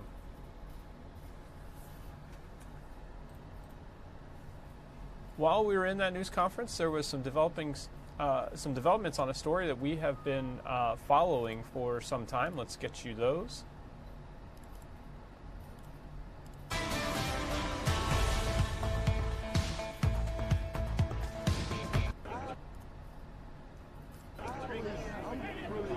Chicago police say 2 men being questioned in an attack on Empire actor Jussie Smollett are considered suspects. Department spokesman Anthony Guglielmi said Friday that the men are in custody and have been arrested based on probable cause that they may have been involved in a crime. But he says they have not been charged in the January 29th attack. Police have identified the men only as 2 Nigerian brothers. Police have been questioning them since they were picked up by officers at Chicago's O'Hare International Airport on Wednesday after returning to the city from Nigeria. On Thursday, police served a search warrant at their home. The Chicago police spokesman says at least one of the men worked on Empire, but he does not know in what capacity. Smollett told ABC News in an interview that aired Thursday that the men are the ones who hurled racial and homophobic slurs at him, beat him, and looped a rope around his neck. The camera facing north, how is that my issue? I want that video found so badly. And I want a little gay boy who might watch this to see that I back. If I had said it was a Muslim or a Mexican. TMZ has been reporting that on Wednesday night, police detained the 2 men coming off that plane in Chicago. They were originally considered persons of interest. Police have again questioned Smollett. And as you heard there, during his interview with Good Morning America yesterday, and thanks to them for that piece of video, Smollett stands by his claims and hopes justice will be served. When a station in Chicago reported the other day that that police are investigating as a possible hoax, Chicago immediately put that down, Chicago police that is, and said those reports were simply not true, and the police have no evidence to support any claims that this was made up. So again, we'll continue to follow that story as developments come in. We'll have that more for you on the Fox 29 News at 5, 6, 10, and 11. We'll get you one other story that was breaking while we were in that news conference there.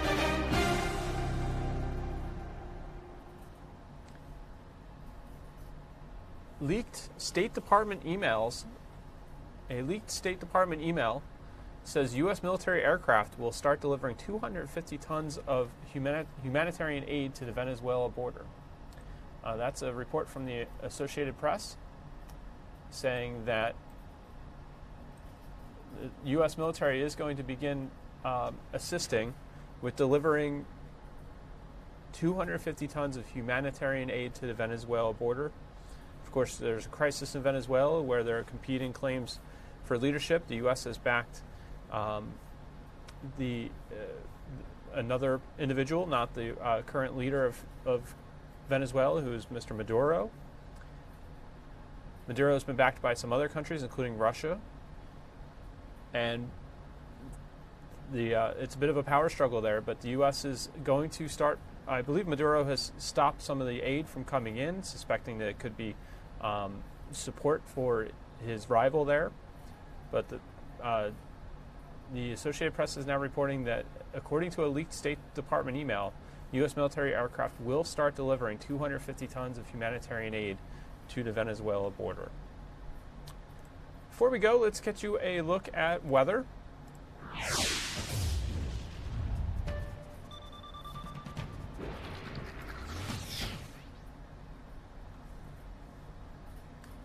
You're looking live outside our studios at 4th and Market in Old City, Philadelphia, where we've warmed up quite a bit. 55 degrees for right now at the moment.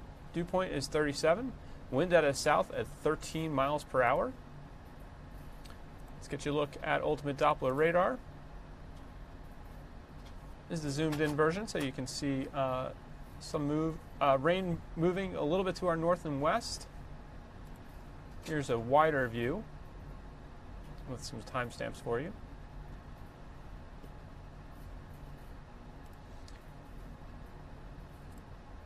Here are those current temperatures.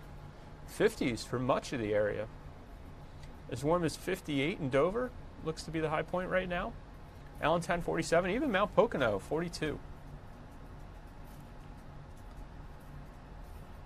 See, they're in the 60s down in Baltimore and Ocean City, Maryland. Colder air not too far off. You see some 30s up in New England and back to the west in Cleveland and Toronto, but Pittsburgh 46. And nationally, warm in Miami, 79 right now, 72 in Tampa, 60s along the in New Orleans and Houston, 40s and 30s on the west coast. Still cold air over the northern plains. Chicago coming in at just 11, Minneapolis 4.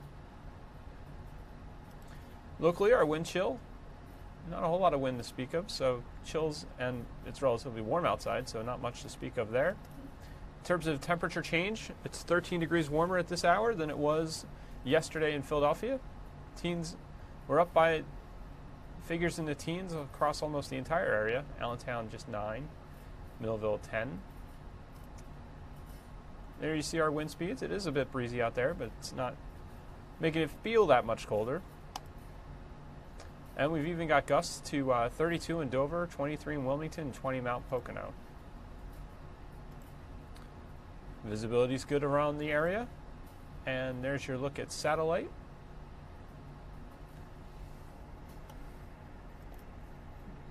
Let's take a look at the national futurecast here. You'll see some of that rain move through and then drying out for most of Saturday before it looks like potential for some snow, maybe to our south. Moving into Delaware and maybe southern New Jersey.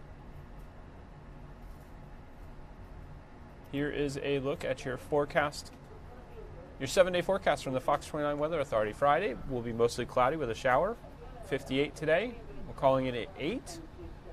Saturday, partly sunny, colder, 42 for a high, so we are going to cool down. Sunday, sunny with some PM snow, high of 40. See, we get to a low of 25 earlier in the day Sunday. Monday, President's Day, mostly cloudy, 42 for a high. Partly sunny Tuesday, we'll be back around 40. Wednesday, snow to rain, 35. And Thursday, AM rain, as we'll be at 45 for a high.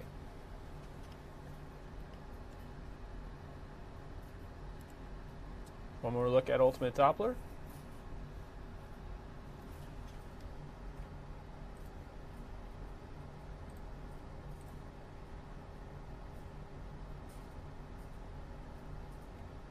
Taking a look to see, it looks like there is some reaction coming in to the president's announcement.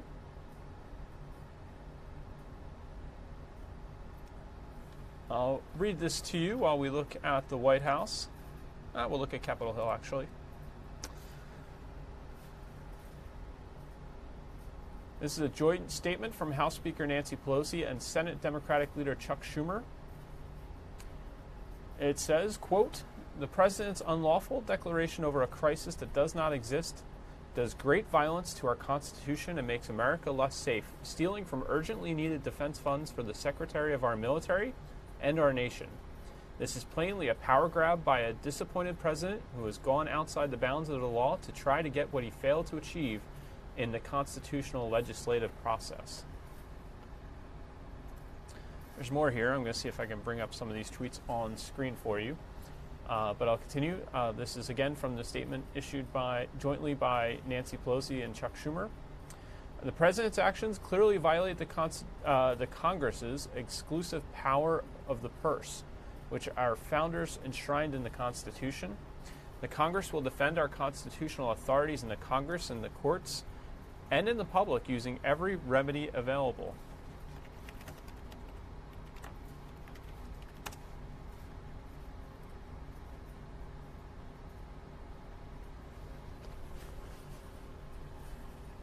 This issue transcends partisan politics and goes to the core of the founders' conception for America, which commands Congress to limit an overreaching executive.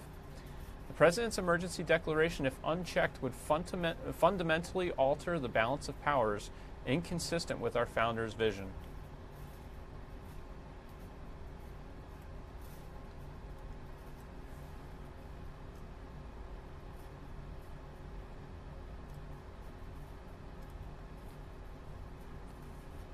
The statement from Pelosi and Schumer continues, "We call upon our Republican colleagues to join us to defend the Constitution.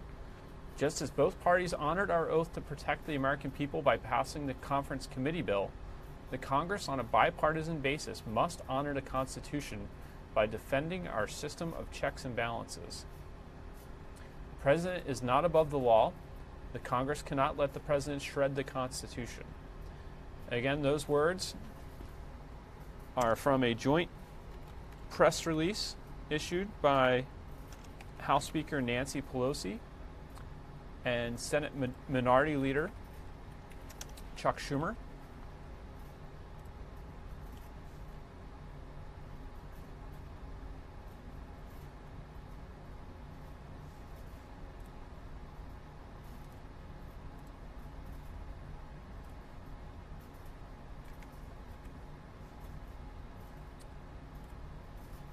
This is the statement that was issued, or the tweet with which the statement was issued by Pelosi's office, saying that Senator Schumer and she call upon their Republican colleagues to join them to defend the Constitution, and then linking to the full statement.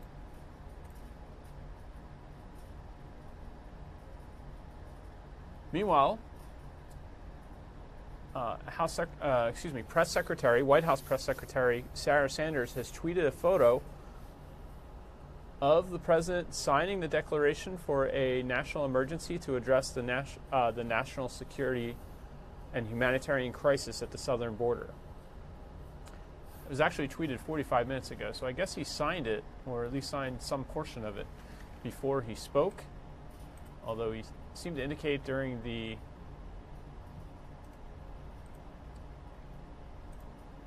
news conference that he had not yet done so,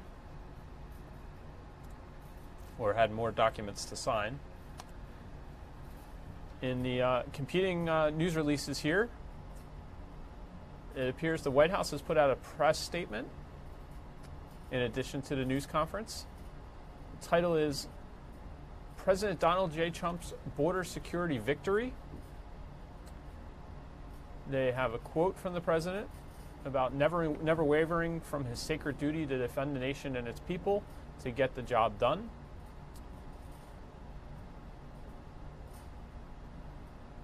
States some of the basis for the President taking this action. Goes on to list what are called legislative wins. They secured a number of significant legislative victories in the Homeland Security Appropriations Bill that further his effort to secure the southern border and protect the country, including $1.375 billion for approximately 55 miles of border barrier in highly dangerous and drug smuggling areas in the Rio Grande Valley, where it is desperately needed. And then it's under the headline of a promise to act. The statement goes on to say that the President is taking executive action to secure additional resources, just as he promised. In part, he is declaring a national emergency that makes available additional troops and funding for military construction. And it says that they've identified up to $8.1 billion that will be available to build the border wall once a national emergency is declared and additional funds have been reprogrammed, including $601 million from the Treasury Forfeiture Fund, $2.5 billion under the Department of Defense funds transferred for support for counter-drug activities, up to $3.6 billion reallocated from the Department of Defense military construction projects.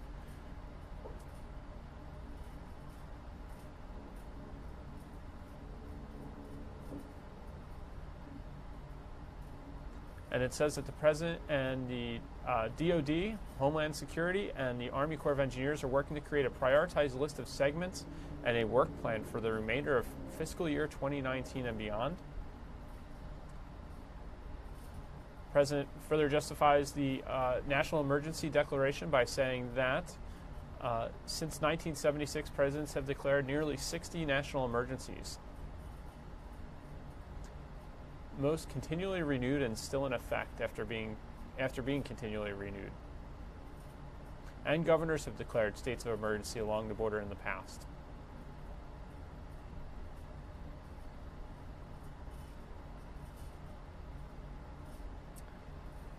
So there you have the summary of the press release that the White House has issued on what it's calling President Donald J. Trump's border security victory. So obviously both sides staking their claim to a victory on the basis of the government funding deal that was agreed to and signed off on. Here you have a look at both Capitol Hill and the White House. Don't see any live shots popping up with live reaction from the two sides.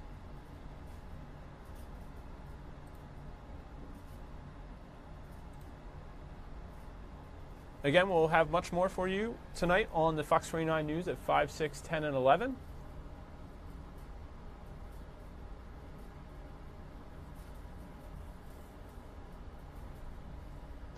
As we continue to follow the unfolding situation here, President Trump declaring a national emergency at the southern border and signing a bill that funds the government ahead of what would have been a potential partial government shutdown tonight at midnight. For Fox 29 News Now, I'm Paul Ruppel. Have a great rest of your Friday. We'll bring you updates, as I mentioned, online, on air. Download the Fox 29 News app. Get push notifications with the latest breaking news. And for the weather this weekend, make sure you download our weather app and get notifications based on your location, as if there are any storm watches or warnings that are issued for the snow that's possible Sunday night. Have a great long holiday weekend, and we'll see you back here on Monday. We're with you Monday through Friday, weekdays after 10 a.m., after Good Day Philadelphia. Thanks again for watching.